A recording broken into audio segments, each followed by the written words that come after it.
তো আলোচনা বিষয়টি দেখায় টেন্স অধিকাংশ শিখে যাবে টেন্স কত প্রকার, কি কি কাকে বলে, আমার কিছু দরকার নেই। জাস্ট আমি বলেছি রাইট ফর্ম অফ ভার্বের ক্ষেত্রে টেন্সের ভূমিকা, রাইট ফর্ম অফ ভার্বের ক্ষেত্রে কী কী কাজে লাগবে সেটা আমি জাস্ট দেখাবো। আমি সর্বপ্রথম আগে জিজ্ঞাসা করতে পারি টেন্স কত প্রকার? তিন প্রকার। কি কি? প্রেজেন্ট, পাস্ট আর ফিউচার। এতে কোনো কারো কোনো সন্দেহ নাই। আচ্ছা, প্রতিটা টেন্সে আবার চারটে ক্যাটাগরি ভাগ আছে, আছে না?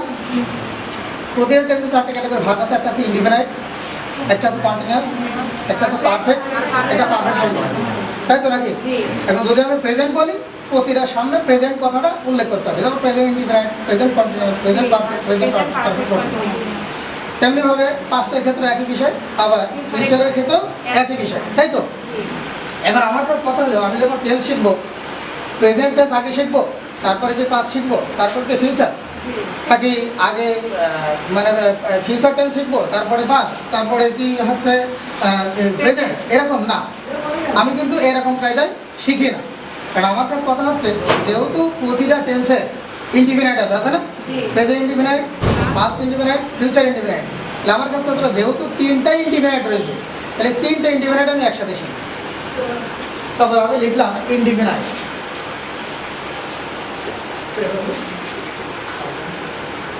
ইনডিফিনাইট। এই ইনডিফিনাইটে প্রথমে লিখলাম আমি প্রেজেন্ট। প্রেজেন্টের গঠন প্রণালী হচ্ছে সাবজেক্ট, ভার্ব।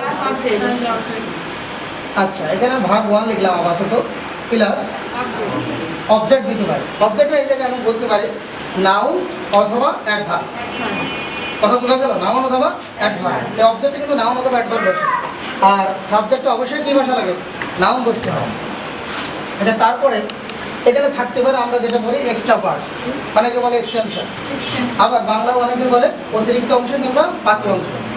যা শুধু এক্স লিখলাম, মানে এক্সট্রা পার্ট আর কি। তারপরে লিখলাম আমি past. Past subject, V two, object, extra part, ঠিক? এবার আমি যদি লিখি ফিউচার,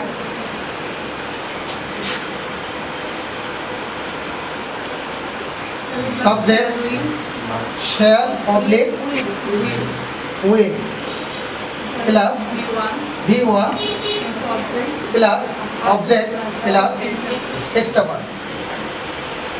আচ্ছা, আমার কাছে কথা হলো, একটু খেয়াল করে দেখো, এই জায়গায় আর এই জায়গায় আমি যা শুধু দাগ দিলাম, তারপরে দেখো তো টোটাল স্ট্রাকচারগুলো সবগুলো সেম কিনা।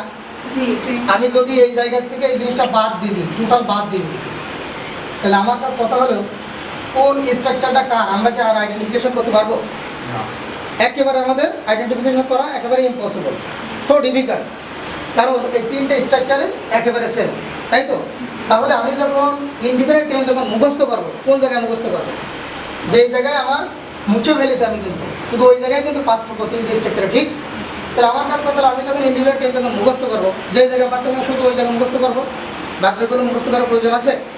নাই। সো আমি আরেকবার লিখি, ভার্ব 1, ভার্ব 2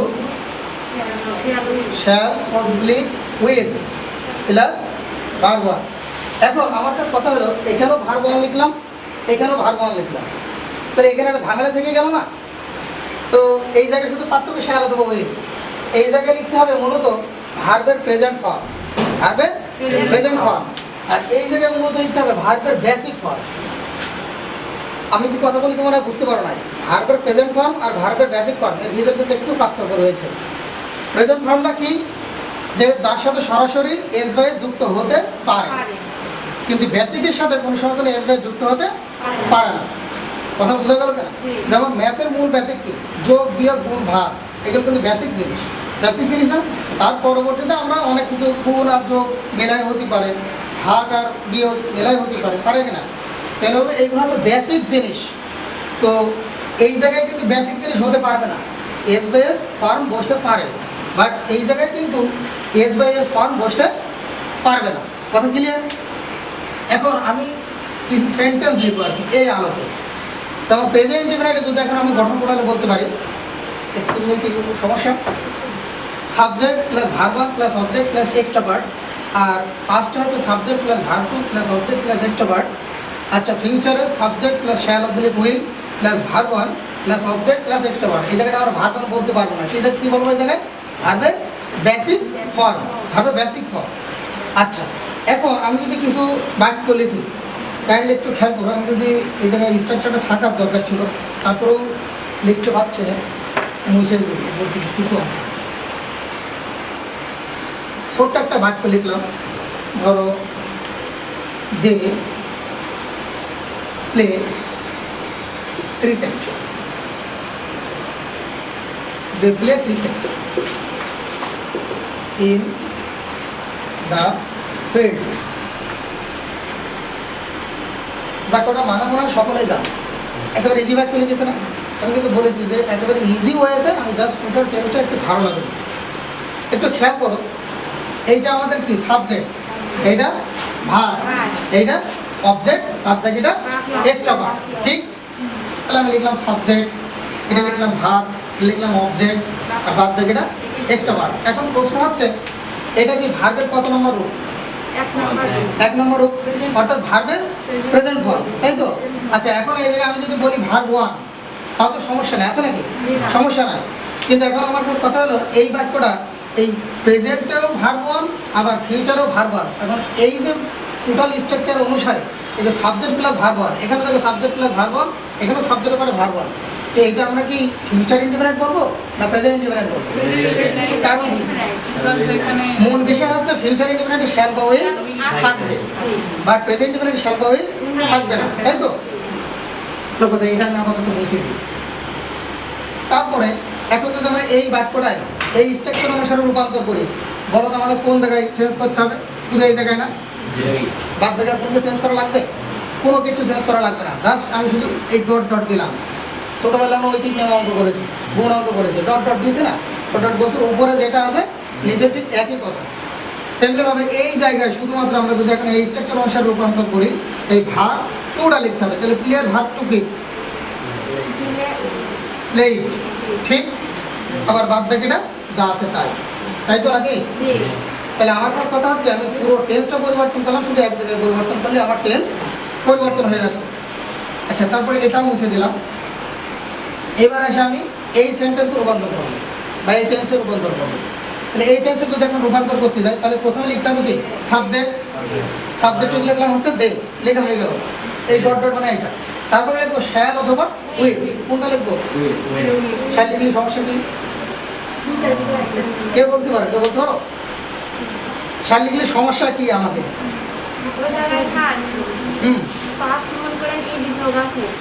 আচ্ছা, মূল বিষয় দেখো, আমরা অনেকে পড়েছি যে সাবজেক্ট যদি আই হয়, আয়ের পরে শ্যাল হয়, তার থেকে পৃথিবীতে সকলের পরে উইল হয়, তাই তোমরা এটা পড়েছি তো? কিন্তু আসলে মূল ব্যাখ্যাটা মূলত ওই জায়গায় না। এখন দেখো, সাবজেক্ট আই হলে শ্যাল হবে, ঠিক আছে, বাদ বাকি সকলের ক্ষেত্রে উইল হবে, এটাও ঠিক আছে। কিন্তু যখন বাধ্যবাধকতা বোঝাবে, ওই ক্ষেত্রে শ্যাল বা উইল সঠিক ফরম্যাটে বসালে আর হবে না। যেমন এই জায়গায় যদি এখন বলা হয় তারা মাঠে ক্রিকেট খেলবে, এটা কিন্তু সাধারণভাবে বোঝানো হচ্ছে তারা মাঠে ক্রিকেট খেলবে, কিন্তু তারা মাঠে ক্রিকেট খেলবেই, দুইটাই কি ভবিষ্যতের কথা তো বোঝাচ্ছে, কিন্তু দুইটাই ট্রান্সলেট কি একই ধরনের হবে? হবে না। এই ক্ষেত্রে এই শ্যাল বা উইল এটা চেঞ্জ করতে হবে। যেমন দের পরে হওয়ার কথা কি ছিল? উইল, কিন্তু বাধ্যবাধকতা বোঝালে দের পরে হবে শ্যাল। কথা ক্লিয়ার? এইটা মূলত শ্যাল বা উইলের ব্যবহার, তাছাড়া অন্য কিছু না, কিন্তু বাধ্যবাধকতা করার ক্ষেত্রে। আচ্ছা, এখন আমরা টেন্স স্ট্রাকচারটা পরিবর্তন করিনি। ফর্ম বলতে কি বলেছি আমরা? ভার্বের বেসিক ফর্ম। তাহলে বেসিকটা কি? এইটা। তাহলে প্লেন। একটু খেয়াল করো, জাস্ট এই সেন্টেন্সটা লিখতে পারে, শুধু এই জায়গায় লিখতে হবে কি? উইল। দেখো না, ও এক মিলিয়ে যাচ্ছে, যাচ্ছে কিনা? জাস্ট আমি শুধু লিখবো দে উইল প্লে, একেবারে ডট ডট। বুঝতে পেরেছ? এখন পরবর্তীটা দেখা যাক, আমরা আরেকটা বাক্য লিখবো। ওই বাক্যটা আমরা তিনটা টেন্সে পরিবর্তন করতে পারি কিনা সেটা দেখো।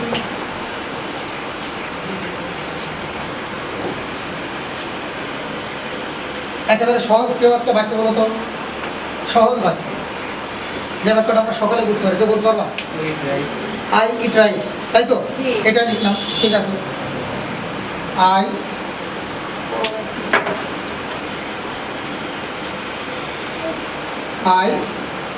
ইট রাইস, তাই তো? আই ইট রাইস এই বাক্যটা আমাদের কোন টেন্সে আছে আগে আমরা পরীক্ষা করি। প্রথমে আছে কি সাবজেক্ট, তারপরে কি ভার্ব, তারপরে কি অবজেক্ট। এক্সট্রা ভার্ব থাকতে পারে নাও থাকতে পারে, আবার অবজেক্ট থাকতে পারে নাও থাকতে পারে। অধিকাংশ বাক্য আছে যার কিন্তু অবজেক্ট থাকে না, আবার অধিকাংশ বাক্য আছে যার কিন্তু এক্সট্রা ভার্ব থাকে না। কথা বলতে গেল দেখুন এই বাক্যে কিন্তু এক্সট্রা ভার্ব নেই। আচ্ছা, এখন এই বাক্যটা আমরা এখন পরবর্তী দুইটা টেন্সে রূপান্তর করব। এটা কি প্রেজেন্ট ইনডিফিনিট না পাস্ট ইনডিফিনিট না ফিউচার ইনডিফিনিট? Present indefinite. এখন যদি আমি ফিউচার ইনডিফিনিট করতে যাই, জাস্ট কোন জায়গায় পরিবর্তন করতে হবে? এই জায়গায় কি লিখতে হবে বলো তো? জাস্ট শুধু লিখবো উইল ইট, উইল ইট, আর বাদ বাকি সামনে কি আর পিছনে ডট ডট। আচ্ছা, এটা যদি এখন পাস্ট ইনডিফিনিট লিখতে যাই কি লিখবো বলো তো? জাস্ট শুধু এই জায়গায় পরিবর্তন হবে। তাহলে কি লিখতে পারি? আমরা লিখতে পারি এট, আর বাদ বাকি যা আছে তাই। কথা ক্লিয়ার? তাহলে ইন্ডিপেন্ডেন্ট টেন্স কিন্তু আলোচনা হয়ে গেল। ঠিক এভাবে আমাকে টেন্সটা আইডেন্টিফিকেশন করতে হবে। আচ্ছা, পরবর্তী অপশনে আরেকটা টেন্স কি, তার নাম কন্টিনিউয়াস।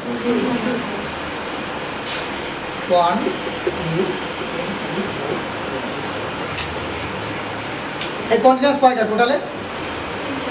টোটালে তিনটা, প্রেজেন্ট কন্টিনিউয়াস, পাস্ট কন্টিনিউয়াস আর ফিউচার কন্টিনিউয়াস, তাই তো? তাহলে দেখা যাক ঠিক একই ক্যাটাগরি।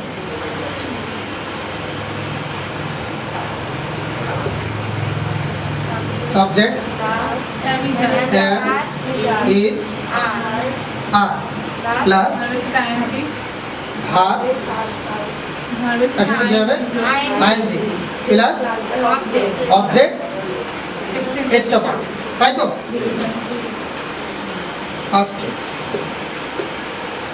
ফার্স্টে ঠিক একই জিনিস লিখবো আমরা। সাবজেক্ট যা শুধু এই জায়গায় আমি পরিবর্তন ওয়াজ wire plus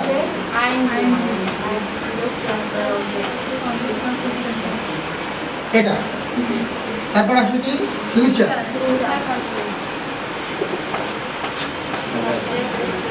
subject plus shall oblique will, আচ্ছা দেখা যাক প্লাস বি, তাই তো?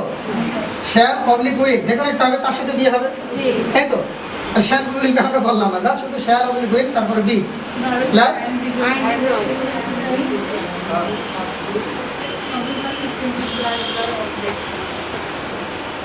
বোঝা গেল? তাহলে একটু খেয়াল করে দেখো, এখানে তো তিনটা টেন্স তো পরিবর্তন হবে কোন জায়গায়?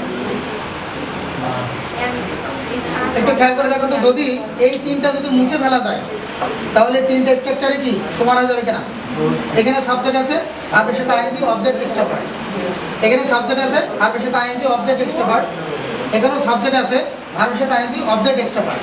তাহলে তিনটা স্ট্রাকচারে কিন্তু সমান, যার শুধু পার্থক্য আমার এই জায়গায়। মানে এই জায়গায় যদি আমি রপ্ত যদি করতে পারি তাহলে আমার কন্টিনিউয়াস টেন্স রপ্ত হয়ে যাবে কিনা?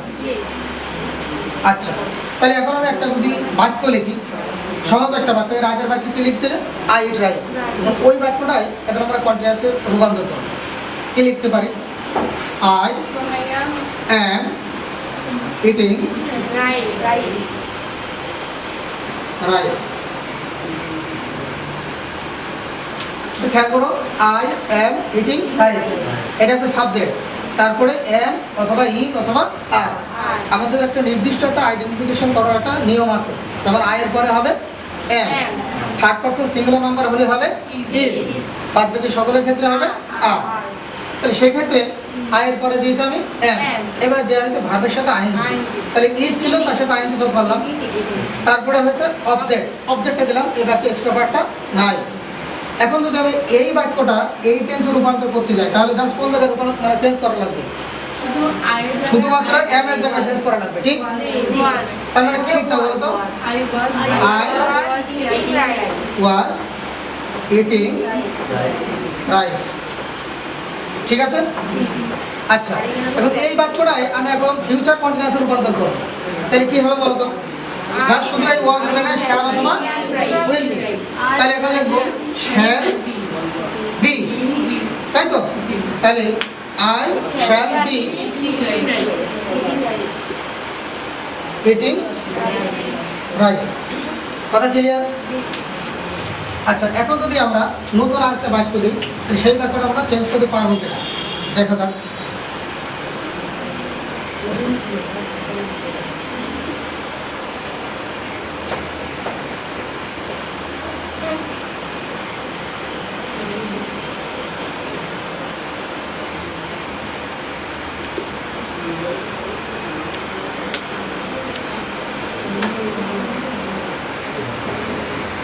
He is writing a poem. একটু খেয়াল করো, এই বাক্যটা কোন টেন্সে আছে বলতে পারো কে? Present continuous. প্রেজেন্ট কন্টিনিউয়াস, কারণ আমরা এখন কন্টিনিউয়াস টেন্স আলোচনা করছি। এটা তো প্রেজেন্ট কন্টিনিউয়াস। কি করে বললাম? কারণ এখানে ইজ আছে তাই। ইজের পরে মূল ভার্বের সাথে আইএনজি, ঠিক আছে? ইজের পরে মূল ভার্বের সাথে আইএনজি, এজন্য এটা প্রেজেন্ট কন্টিনিউয়াস। এখন এই বাক্যটা আমরা পাস্ট কন্টিনিউয়াসে রূপান্তর করব। যা শুধু কোন জায়গায় চেঞ্জ করতে হবে আমাদের? এই ইজ শুধু চেঞ্জ করা লাগবে। তাহলে কি লিখতে হবে? ওয়াজ, কারণ হির পরে ওয়াজ হবে। এক কথা থার্ড পারসন বা যে কোনো পারসন যদি সিঙ্গুলার হয়, সাবজেক্ট যদি সিঙ্গুলার হয়, তাহলে হবে কি? ওয়াজ। শুধুমাত্র ইউ বাদে, কিন্তু ইউ বাদে। আচ্ছা, আর বাদ বাকি সকলের ক্ষেত্রে কি হবে? ওয়ার। তাহলে আমি যা শুধু এই ইজের জায়গায় কি লিখবো? ওয়াজ। আর বাদ বাকিটা দেখো যা আছে তাই। মানে উত্তর কি হতে পারে? হি ওয়াজ রাইটিং আ লেটার অথবা পোয়েম, তাই তো? আচ্ছা, তারপরে দেখা যাক এখন যদি আমরা ফিউচার কন্টিনিউয়াসে রূপান্তর করি, তাহলে কি হতে পারে? উইল বি, তাই তো? উইল বি আর যা আছে তাই। কি কঠিন লাগছে? যা শুধু আমরা এই জায়গায় রূপান্তর মানে চেঞ্জ করেছি, আর কিচ্ছু করি নাই। হুবহু তিনটে এক। আরেকটা বাক্য লিখে এখান থেকে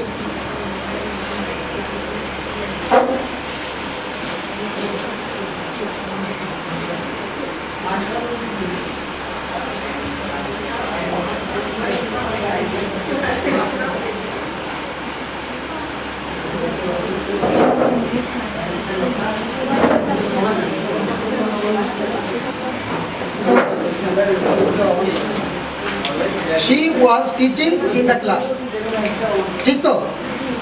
আচ্ছা, প্লিজ সকলে খেয়াল করো। she was teaching in the class, এই বাক্যটা কোন টেন্সে আছে? Past continuous. কি করে বললাম আমরা? ইয়েস, এই ওয়াজ এর পরে মূল ভার্বের সাথে আইএনজি। ওয়াজ এর পরে মূল ভার্বের সাথে আইএনজি, এইজন্য বাক্যটা কি হয়েছে? Past continuous. এখন যদি আমরা প্রেজেন্ট কন্টিনিউয়াসে রূপান্তর করতে চাই, প্রেজেন্ট কন্টিনিউয়াস রূপান্তর করতে চাই, জাস্ট কি চেঞ্জ করব? এই শুধু ওয়াজের জায়গায় কি লিখবো? ইজ লিখবো। ইজ, তার মানে she is teaching in the class, ঠিক? আচ্ছা, তারপরে দেখো এই বাক্যটা যদি এখন ফিউচার রূপান্তর করতে চাই, তাহলে কি লিখবো? শ্যাল বি অথবা উইল বি লিখতে পারি। তাহলে লিখলাম উইল বি, উইল বি। তারপরে কি যাচ্ছে তাই না? তার মানে কন্টিনিউয়াস টেন্স কি আমাদের তিনটা কমপ্লিট কিনা? তাহলে আমাদের মূল বিষয়টা কি? শুধুমাত্র যেই জায়গায় আমরা বলি অক্সিলারি ভার্ব, মানে এম ইজ আর, আরেকটা পরেটা হচ্ছে ওয়াজ ওয়্যার, আরেকটা হচ্ছে শ্যাল বি উইল বি। এই তিন জায়গায় যদি আমরা চেঞ্জ করতে পারি, টোটাল টেন্সটা কি হয়ে যাবে? পরিবর্তন হয়ে যাবে। আচ্ছা, মুছে দিলাম এটা।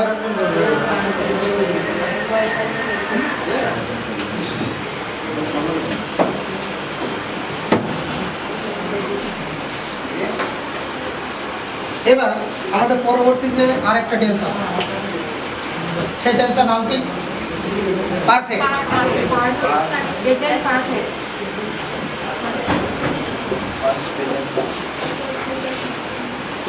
পারফেক্ট কি শুধুমাত্র প্রেজেন্টই হয় না আর কোন কোর্সের হয়? হতে পারে না? তিনটারই পারফেক্ট হবে। প্রেজেন্ট পারফেক্ট হতে পারে, পাস্ট পারফেক্ট হতে পারে, ফিউচার পারফেক্ট হতে পারে। অর্থাৎ পারফেক্ট টেন্স আমরা শিখছি। কোন পারফেক্ট শিখছি? তিনটাই শিখছি। কোনটা শিখছি?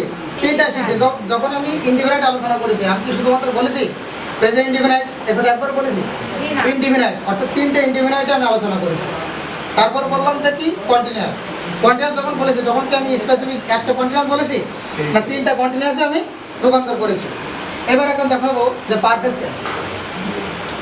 পারফেক্ট টেন্সটা গঠন করা হলে কি, সরি প্রথমে হচ্ছে লিখলাম প্রেজেন্ট,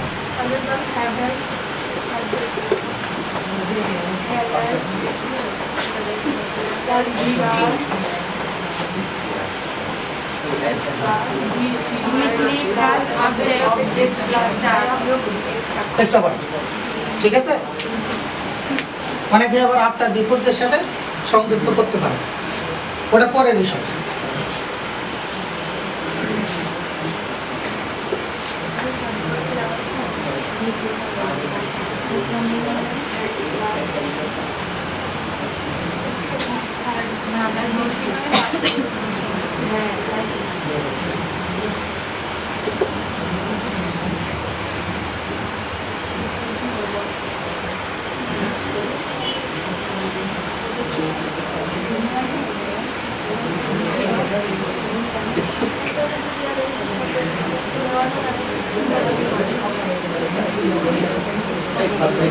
প্লিজ খেয়াল করো, দেখো আমি তিনটা স্ট্রাকচার লিখেছি। তিনটা কোন টেন্সের স্ট্রাকচার হবে? আমি কিছুক্ষণ আগে কিন্তু শ্যাল এবং উইলের স্পেসিফিক ব্যবহারটা কিন্তু বলে দিয়েছি। হির পরেও শ্যাল হতে পারে, আয়ের পরেও শ্যাল হতে পারে, আয়ের পরেও উইল হতে পারে, আবার মিস্টার রহিমের পরেও শ্যাল হতে পারে। কথা বোঝা গেল কিনা? রহমতের পরেও শ্যাল হতে পারে, কামালের পরেও শ্যাল হতে পারে। হ্যাঁ, গুড। একটা প্রশ্ন তুমি করে যাও, এর আগের বার অলরেডি আমরা আলোচনা করেছি যে একটা যখন আমরা ট্রান্সলেট করতে যাই, একটা জিনিস মানে ভবিষ্যৎ, মূলত শ্যাল বা উইল আমরা কিসের ইন্ডিকেশন পাই? ভবিষ্যৎ বা ফিউচারের ইন্ডিকেশন পাই। এখন আমি একটা বাক্য বলি যে আমি কলেজে যাব, এটা একটা, আর আমি কলেজে যাবই, এই দুইটা ট্রান্সলেট কি একই হবে? যখনই ট্রান্সলেট যখন একই হবে না, তখনই আয়ের পরে মূলত কি হবে? শ্যাল, সিম্পল ভাবে। So I shall go to college, এটা আমি কলেজে যাব, কিন্তু আমি কলেজে যাবই, আয়ের পরে শ্যাল না দিয়ে দিতে হবে উইল। কথা বোঝা গেল? যেমন করিম কলেজে যাবে, করিম কলেজে যাবে, তাহলে করিমের পরে কি হবে? এখানে উইল হবে না শ্যাল হবে? যাবেই বোঝাচ্ছে কিন্তু, নট যাবে। আমি বলছি যাবে, তাহলে এখান থেকে কি হবে? করিমের পরে শ্যাল বা উইল, কোনটা? শ্যালের পক্ষে কে, উইলের পক্ষে কে? রহিম কলেজে যাবে, এর পরে হবে মূলত শ্যাল। কেন? কারণ আমার কাছে কথা হলো রহিম কলেজে যাবে, এটা হচ্ছে রহিম সাধারণভাবে যাচ্ছে। যখন সাধারণভাবে যাবে তখন কিন্তু আমরা জানি যে শুধুমাত্র আয়ের পরে হয় শ্যাল, পৃথিবীতে সকলের পরে হয় উইল। তাহলে রহিমের পরে হওয়ার কথা ছিল উইল, এটা সাধারণভাবে। তাহলে রহিম কলেজে যাবে, রহিম উইল গো টু কলেজ, কিন্তু রহিম কলেজে যাবেই, এক্ষেত্রে উইল না দিয়ে দিতে হবে শ্যাল, বাধ্যবাধকতা। বোঝা গেল কিন্তু? আচ্ছা, এবার দেখো আমি পরেরটাই যাই, তাহলে উইল অথবা শ্যাল। তাহলে ঠিক আছে, সকলে যেহেতু বলছো will, will have, will have, তারপরে কি যা আছে তাই না? তাহলে কি driven,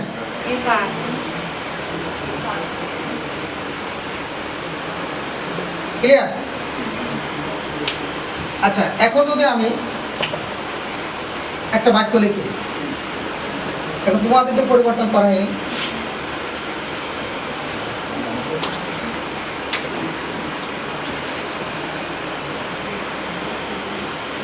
she has broken the table. She has broken the table. এটা প্রেজেন্ট পারফেক্ট। কি দেখে বুঝলাম আমরা? হ্যাজ এর পরে ভার্ব 3, ঠিক? হ্যাজ প্লাস ভার্ব 3 হলেই প্রেজেন্ট পারফেক্ট টেন্স হবে। কথা ক্লিয়ার?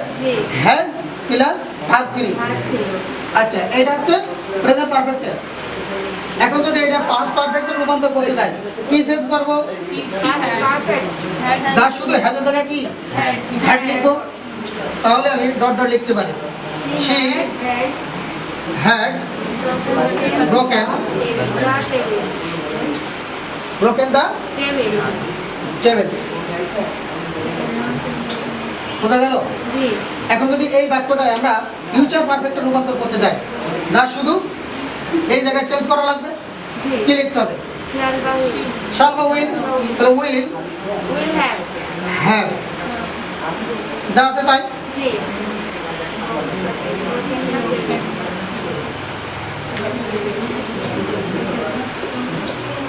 ব্রোকেন দ্য টেবিল, তাহলে এই তিনটা সেন্টেন্সেরই যা শুধু পরিবর্তন হয়েছে কি এই জায়গায়, আর কোনো জায়গায় কি পরিবর্তন হয়েছে? সো পারফেক্ট টেন্স যদি আমি রূপান্তর করতে যাই, পরিবর্তনের জায়গা কিন্তু একটাই, আর বাদ বাকি সবগুলো কিন্তু সেম।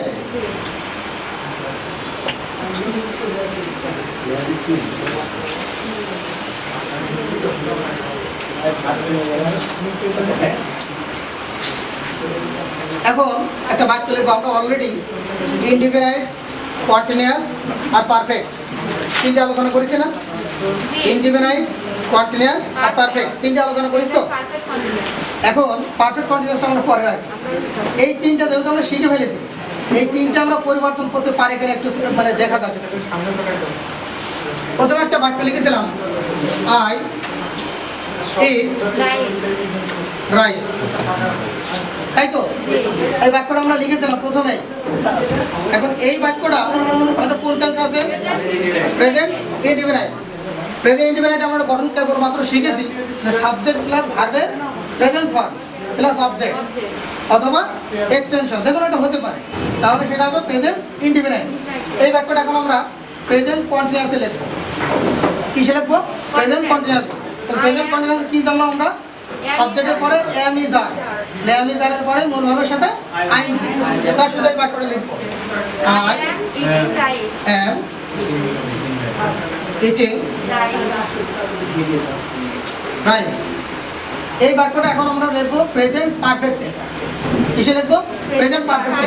কোন জায়গায় পরিবর্তন? যা শুধু হ্যাভ অথবা হ্যাজ লিখতে হবে, লেখার পরে মূল ভাবে থ্রি লিখতে হবে, তাই তো? তাহলে লিখলাম আই হ্যাভ ইটেন রাইস। তার মানে এই তিনটাই কি প্রেজেন্ট টেন্স কিনা? একটা প্রেজেন্ট ইনডিফিনাইট, একটা পাস্ট সরি এটা প্রেজেন্ট কন্টিনিউয়াস, আর একটা কি প্রেজেন্ট পারফেক্ট। এই টেন্সটা এখন আমরা পাস্টে রূপান্তর করব। এটা এখন আমরা পাস্টে রূপান্তর করব। এখন এটা যদি পাস্ট ইনডিফিনাইট করতে যাই, যা শুধু কি লিখতে হবে? এই জায়গায় লিখতে হবে, যেহেতু ভার্ব অনেক কি লিখতে হবে? ভার্ব টু, তাহলে কি লিখতে হবে? এক, তাই তো? আচ্ছা, এখন যদি আমি এই জায়গায় এইটা যেহেতু আছে কিসে? প্রেজেন্ট কন্টিনিউয়াস, যদি পাস্ট কন্টিনিউয়াস লিখতে যাই তাহলে কি লিখবো? এই জায়গায় চেঞ্জ করে দিয়ে যা শুধু লিখবো কি? ওয়াজ। এখন যদি আমি মানে পারফেক্টে লিখতে যাই, পাস্ট পারফেক্টে, যা শুধু এই জায়গায় হ্যাভের পরিবর্তে আমরা লিখবো কি? হ্যাঁ। ক্লিয়ার? তেমনি ভাবে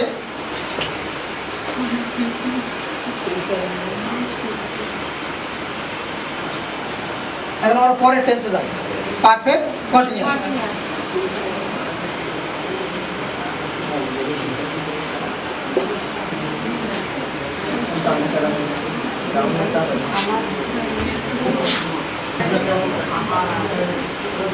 আমি যতক্ষণ পর্যন্ত টেন্সগুলো আলোচনা করেছি, এর ভিতরে আশা করা যায় কিছু না কিছু রক্তগতি পেরেছে কেন?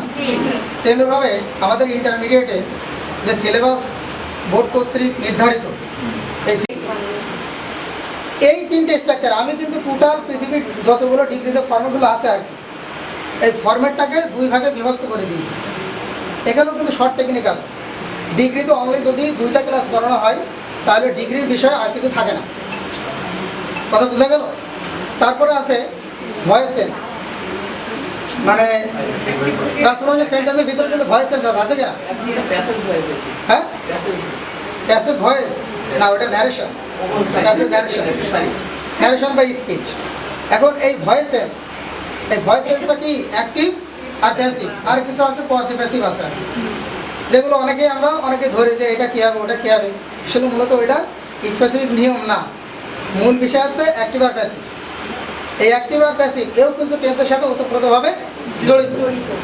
আচ্ছা, তারপরে এখানে আর কি আছে, যেটা আমরা শিখেছি assertive two interrogative, assertive two exclamatory, তারপরে ইন্টারোগেটিভ টু অ্যাসার্টিভ, আছে কিনা?